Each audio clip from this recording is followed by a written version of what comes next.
বাৎসরিক পূজা অনুষ্ঠানে সবাই ইব্রাহিমরে ধরছে, ইব্রাহিম চল আমরা পূজা দিতে যাব। সাইয়েদনা ইব্রাহিম ফানাযারা নাযরাতান ফিন নুজুম, তাকালেন আকাশে আর বললেন ইন্নী সাকিম, আমি যেতে পারবো না, আমি অসুস্থ। আমি কি আসলে সুস্থ ছিলেন? তো অসুস্থ বললেন কেন? কারণ অসুস্থতা দুই ধরনের, চিল্লায় বলেন, একটা শারীরিক আর একটা। সাইয়েদনা ইব্রাহিম মানসিকভাবে প্রচন্ড বিপর্যস্ত ছিলেন, অসুস্থ ছিলেন। এর কারণ গোটা উম্মাত মূর্তির পূজা করে, এই দৃশ্য দেখে কোনো নবী মানসিকভাবে সুস্থ থাকতে পারে? উনি বললেন আমি অসুস্থ, তোমরা যাও। সবাই বলল ঠিক আছে আমরা যাই। ইব্রাহিম তুই আমাদের ঘরের মূর্তিগুলারে পাহারা দে। মূর্তি পাহারাদার একজন ভালো লোক পাওয়া গেছে, মূর্তি পাহারা দেওয়ার জন্য ভালো একজন পাহারাদার পাওয়া গেছে। নাম কথা কোন? কথা বুঝতে কষ্ট হচ্ছে মনে হয়। মূর্তি পাহারা দেওয়ার জন্য কারে পাওয়া গেছে? সাইয়েদনা ইব্রাহিম কয় ঠিক আছে আজকে পাহারা দিমু, জন্মের পাহারা, যা তোরা দিতাছি, পাহারা দিতেছি যা। এইবার সাইয়েদনা ইব্রাহিম মূর্তির ঘরে ঢুকলেন, দেখেন কি সুন্দর কথোপকথন আল্লাহ তুলে ধরলেন। আল্লাহু আকবার। মূর্তির ঘরে, দেবীর ঘরে ঢুকে উনি ঘুরে ঘুরে তাকায়, দেখে একটা এমনি হা করে আরেকটা ব্যা করে 14-15টা হাত নিয়ে তাকায় আছে। উনি সবগুলার সামনে এভাবে তাকায় আছে, দেখে এক একটা এক এক চেহারা, একটা হাতির গণেশ স্টাইলের, আরেকটা এরকম, আরেকটা নারীর, আরেকটা বাঘের, আরেকটা তলোয়ার নিয়ে আইতাছি কোপায় ফেলাবে, আছে না নাই? সবগুলোর সামনে যায়, যে দেখে আর অবাক হয় কত ধরনের খোদার কাছে এরা কত কিছু চায়। আর যে দেখে প্রত্যেকটার সামনে ডেজার্টস আইটেম, মিষ্টান্ন, এক একটার সামনে রসমালাই, এক একটার সামনে কালো জাম, লাল জাম, রসগোল্লা, চামচাম, দুধ মালাই, মালাই চপ, আছে না নাই? জিব্বায় পানি চলে আসছে নাকি? তো সাইয়েদনা ইব্রাহিম অবাক, কি রে এত মূর্তি, এত ডিজাইন, এত ভাবে এরা অঙ্গভঙ্গি করে আছে, এত খাবার দেয়া, খায় না কেন? সাইয়েদনা ইব্রাহিম ভাবলেন মনে হয় নাগাল পাই না, আমি একটু তুইলা ধরি। উনি রসমালাইয়ের বাটিটা নিয়ে যেটা হা করে আছে ওইটার সামনে যায়, কয় খা। কি কয়? বানাই কইতেছি মনে হয়। ফারাগা ইলা আলিহাতিম, মূর্তিগুলোর কাছে গেলেন। ফাকালা আলা তাকুলুন, খাবি না? ওই খাবি না ডারে আমি কিছু খা, কোরআন থেকে বলছি, ঠিক কি না? উনি ভাবলেন ওরা হয়তো খেতে পারে না, নাগাল পাচ্ছে না, কিংবা আমারে দেখে লজ্জা পাচ্ছে। নিজ থেকে রসমালাইয়ের বাটি তুলে ধরলেন, উনি বললেন খা, আর ওগুলা কয় হা হা করে রয়েছে, নরেও না চরেও না। উনি মুখের সামনে তুলে ধরে বললেন আলা তাকুলুন, খা। সবগুলার সামনে গেলেন, খা খা, কেউ খায় না, ওগুলো হা করে আছে। সাইয়েদনা ইব্রাহিম বললেন খা, কেউ কথা কয় না। উনি বললেন খাবি না কেন? তাইলে কথা ক। এই যে কষ্ট করে উড়াইলি, মুখের সামনে দিলাম, খাবি না কেন? কথা বল। আলা তাকুলুন, খাবি না কেন? কথা বল। মালাকুম লা তাতাকাল্লামুন, খাবি না কেন? মালাকুম লা তানতিকুন, হয় খা নয় কথা ক।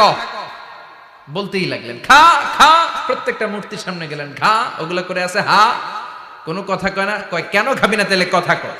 খায়ও না, কথাও কয় না। আপনার ছেলে বায়না ধরছে আব্বা চানাচুর খাম। কি খাম?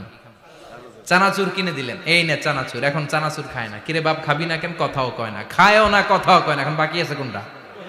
কথা কর। ফারাগা আলাইহিম দারবাম বিল ইয়ামিন, ডান হাতে কোপানো শুরু করলেন। ইচ্ছা মতো ঘুষি কিল মারতে মারতে মূর্তিগুলার সাইজ। ফারাগা আলাইহিম দারবাম বিল ইয়ামিন, এক একটা নবীর হাতে জান্নাতি শক্তি দিয়েছে কে? খা নাইলে কথা ক। খায় না, কথাও কয় না, বাকি আছে। মায়ের মারতে শুরু করলেন, মারতে মারতে সব শেষ। তারপরে খুঁজে পেলেন একটা কুড়াল। কি পাইলেন? কুড়াল দিয়ে এখন মারতে আরো সুবিধা, খালি এটারে এভাবে মারে, ওইভাবে মারে। মারতে মারতে যতগুলো মূর্তি ছিল সবগুলো মেরে বড় মূর্তিটার গায়ে মারতে যাবে, in the meantime stop, কয় না এটারে মারুন না। ফাজআলাহুম জুদাদান, সবগুলারে টুকরা টুকরা। ইল্লা কাবীর আল্লাহুম, 12টা ঝাড়া ওইটারে রেখে দিলেন। আর বুদ্ধি করে কুড়ালটারে বড়টার কাঁধে ঝুলাইয়া দিলেন, বড় মূর্তিটার কাঁধের মধ্যে ঝুলাইয়া দিলেন। ঘটনাটা সুন্দর হয়েছে না? এখন কেমন যেন মনে হয় এটা কোপাইয়া দাঁড়ায় রয়েছে বাপের বেটার মতো। বড় পূজার শেষ, পূজার দিনক্ষণ শেষ। বিকেলবেলা পূজা মণ্ডপ থেকে সব এসে দেখে সর্বনাশ। পাহারাদার ইব্রাহিম কই, আনতা ফাআলতা হাযা বিআলিহাতিনা ইয়া ইব্রাহিম, ইব্রাহিম সর্বনাশ কে কইছে, তুই কইছত নি? কয় আইন বড়টাই কইছে, ওইটারে জিজ্ঞেস করো। বাল ফাআলাহু কাবীরুহুম হাদা ফাসআলুহুম ইন কানু ইয়ানতিকুন। কোরআন থেকে বলছি, আমি করি নাই। ওই দেখ কুড়ালটা কার কান্দে, বড়টার কান্দে, ওইটারে জিগা। সবাইকে খাইছে। সবাই বলে ইব্রাহিম তুমি কি জানো না এগুলো কথা বলে না? সাইয়েদনা ইব্রাহিম বলে যে এটা কথা কয় না ওইটার পূজা করস কেন? যেটা কথা বলে না, যেটা নিজেরাই নিজেদেরকে মায়ের থেকে বাঁচাতে পারে না, নিজেরাই নিজেদেরকে রক্ষা করতে পারে না, তোরে কিভাবে রক্ষা করবে? এগুলোর পূজা কেন করিস? ফাবুহিতাল্লাযী কাফার। কারো কোনো জবাব নাই, লা জবাব। সবাইকে ইব্রাহিম তুই বড্ড বেড়ে গিয়েছিস, তোরে নমরুদের কাছে নেওয়া হবে, রশি দিয়ে পেঁচিয়ে নমরুদের কাছে নেওয়া হলো। নমরুদের নাম শুনছেন? শোনেন নাই বোধহয়, শোনেন নাই? পৃথিবীতে 4 জন বাদশা ছিল যারা গোটা বিশ্বের বাদশা।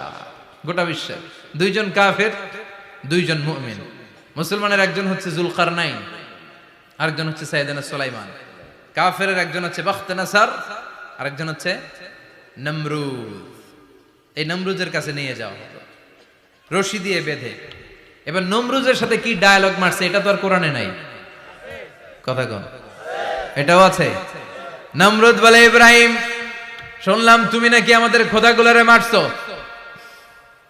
তুমি নাকি কোন আল্লাহর ইবাদত করো, তুমি নাকি কোন নতুন রবের তথ্য নিয়ে আমাদের বাবেল নগরীতে আগমন করেছো। আমি ছাড়া কোনো খোদা আছে বলে তো আমি শুনি নাই। এই বাবেল নগরীতে আমি ছাড়া কোনো খোদা আছে আজকে নতুন শুনলাম। কে তোমার খোদা, কি তার পাওয়ার? এবার ডায়ালগ মারা শুরু করলেন সাইয়েদনা ইব্রাহিম। সাইয়েদনা ইব্রাহিম বললেন রব্বি আল্লাযী ইউহয়ী ওয়া ইউমীত। আমার রব এমন রব যিনি জীবন দেয় আবার মরণও দেয়। প্রথমটারে দিলাম মরণ, পরেরটারে দিলাম জীবন। তোমার রব যেরকম করে জীবন দেয় আর মৃত্যু দেয়, আমিও জীবন দেই, আমিও মৃত্যু দেই। চিল্লায় পড়েন নাউযুবিল্লাহ। সাইয়েদনা ইব্রাহিম বিপদে পড়ে গেলেন। তাই তো, আসলেই তো প্রথম লোকটারে মৃত্যু দিল, দেয় নাই? কথা কন, ছুরি মেরে রক্ত বের করে ওর মৃত্যু দেয় নাই? পরের লোকটারও একই ভাবে মৃত্যু দিতে যে সেখান থেকে বাঁচিয়ে জীবন দিল। ভেজাল আছে না নাই? এবার সাইয়েদনা ইব্রাহিম বলে ফাইন্নাল্লাহা ইয়াতি বিশ-শামসি মিনাল মাশরিকি ফাআতি বিহা মিনাল মাগরিবি ফাবুহিতাল্লাযী কাফার। সাইয়েদনা ইব্রাহিম বললেন বুঝলাম তুমি আমার আল্লাহর মতো জীবন দাও, বুঝলাম তুমি আমার আল্লাহর মতো মরণ দাও, কিন্তু নমরুদ খেয়াল করে শোনো, আমার আল্লাহ প্রতিদিন সকাল বেলায় পূব আকাশ থেকে জল জলে সূর্যটা উঠায়। তোমার যদি এরকম কোনো ক্ষমতা থাকে, তুমি আগামীকাল সকাল থেকে পূর্ব দিক থেকে সূর্য না উঠিয়ে পশ্চিম দিক থেকে সূর্যটা উঠাও। ফাবুহিতাল্লাযী কাফার। এবার ধরা গেছে, এবার জায়গার মধ্যে ধরা, একেবারে স্টপ, লা জবাব। নমরুদের মুখে কোনো জবাব নাই। এবার নমরুদের মেজাজ নরম নাকি গরম? কথা কন। গরম মেজাজ নিয়ে কয় হাররিকু, এটারে আগুনে জ্বালা, এটারে আগুনে ফেল। নমরুদ বুঝে নাই যে আগুনের মালিক কে। বিশাল আগুনের কুণ্ডলি পাকিয়ে সাইয়েদনা ইব্রাহিমকে আগুনের মধ্যে ফেলে দেয়া হলো। হাতের মধ্যে রশি, পায়ের মধ্যে রশি, সারা দেহের মধ্যে রশি পেঁচিয়ে আগুনের কুণ্ডলিতে ফেলে দেয়া হলো। মুহূর্তের মধ্যে আগুনের প্রজ্বলন শক্তি ওই রশিগুলোকে জ্বালিয়ে পুড়িয়ে সারখার করে দেয়, কিন্তু সাইয়েদনা ইব্রাহিমের দেহের একটা পশমও জ্বালায় না। যে রশি দিয়ে টাইট করে পাচ্ছে, ওনার দেহের সাথে লাগানো টাচ করে রশি, ওই রশি জ্বলে যায়, কিন্তু সাইয়েদনা ইব্রাহিমের পশম জ্বলে না। চিল্লায় পড়েন আল্লাহু আকবার। আজ যদি তোমাদের মাঝে কেউ ইব্রাহিমের মতো ঈমান আনিতে পারো, অগ্নিকেও পুষ্প বলে পরিণত করিতে পারো। ঠিক কি না? মুসার মতো ঈমান হলে রাস্তা হবে সাগর জলে, ইউসুফের মতো ঈমান হলে একে একে দরজা খোলে। সাইয়েদনা ইব্রাহিমের মতন ঈমান যদি আজ থাকে বিদ্যমান, অগ্নিকুণ্ডে দেখতে পাবে খুবসুরতে ফুলবাগান। ঠিক কি না? ওই ঈমানটা দরকার। ওই ঈমান যদি ঈমানের মতো হয়, আগুনের কুণ্ডলকে ফুলবাগান বানিয়ে দিবে কে? সাইয়েদনা ইব্রাহিম বসে রইলেন। নমরুদ কয় আরো আগুন জ্বালা, এলাকার বড় বড় গাছগুলো তক্তাগুলো কেটে আগুনের কুণ্ডলিতে ফেল। তক্তা লাকড়িগুলো আগুনের কুণ্ডলিতে ফেলা মাত্র দাউ দাউ করে লাকড়িগুলোকে তক্তাগুলোকে আগুন জ্বালিয়ে দেয়, কিন্তু সাইয়েদনা ইব্রাহিমকে জ্বালায় না। সুবহানাল্লাহ। আগুনের মালিক কে? ওই আল্লাহ আজও আছে না নাই? তিনি আগুনরে অর্ডার করলেন, সৃষ্টির শুরু থেকে তোকে একটা ধর্ম দিয়েছি, সব জ্বালিয়ে দেয়া, পুড়িয়ে দেয়া, আজকে কয়েকদিনের জন্য তোর ধর্মটাকে আমি স্টপ করে দিলাম। চিল্লায় পড়েন আল্লাহু আকবার। কুলনা ইয়া নারু কুনি বারদান ওয়া সালামান আলা ইব্রাহিম। আল্লাহ বললেন, আগুন খবরদার, আমার ইব্রাহিমের গায়ের যেন পশম না পুড়ে যায়, কারণ ইব্রাহিমের সন্তান হবে ইসমাইল, আর ওই ইসমাইলের বংশে আমি পাঠাবো আখিরি জামানার পয়গাম্বার। ইব্রাহিমের জন্য কিছু না হয়, কুনি বারদা, ঠান্ডা হয়ে যা। কি হয়ে যা? কিন্তু এত বেশি ঠান্ডা হবি না যাতে ইব্রাহিমের সর্দি না লেগে যায়। সুবহানাল্লাহ কোন? আগুন বলে আপনি বললেন কুনি বারদা, ঠান্ডা হ, আবার কোন এত ঠান্ডা হবি না যাতে সর্দি না লাগে। কেমন ঠান্ডা হবো? আল্লাহ বললেন সালামান আলা ইব্রাহিম, সালাম হয়ে যা, শান্তির গুলবাগিচা হয়ে যা, এয়ার কন্ডিশন নাতিশীতোষ্ণ হয়ে যা। চিল্লায় পড়েন আল্লাহু আকবার। 40 দিন ছিলেন এই আগুনের কুণ্ডলিতে, কিচ্ছু হয় নাই। সুবহানাল্লাহ পড়বেন না? শেষ জীবনে উনি ওনার নাতিপুতিদের সাথে গল্পের সময় বলতেন যে আমার জীবনের সবচেয়ে আরামদায়ক সময় কাটিয়েছি আমি ইব্রাহিমের আগুনের, নমরুদের আগুনের কুণ্ডলির ভেতরে থেকে। চিল্লায় এখন সুবহানাল্লাহ। তার মানে পুরো আগুনের কুণ্ডলির গুলবাগিচা বানিয়ে দিয়েছে কে? ওনার জীবনের শ্রেষ্ঠ সময় নাকি এটা? সবচেয়ে আরামসে নাকি কাটিয়েছে এই আগুনের কুণ্ডলির ভেতরে। চিল্লায় পড়েন আল্লাহ।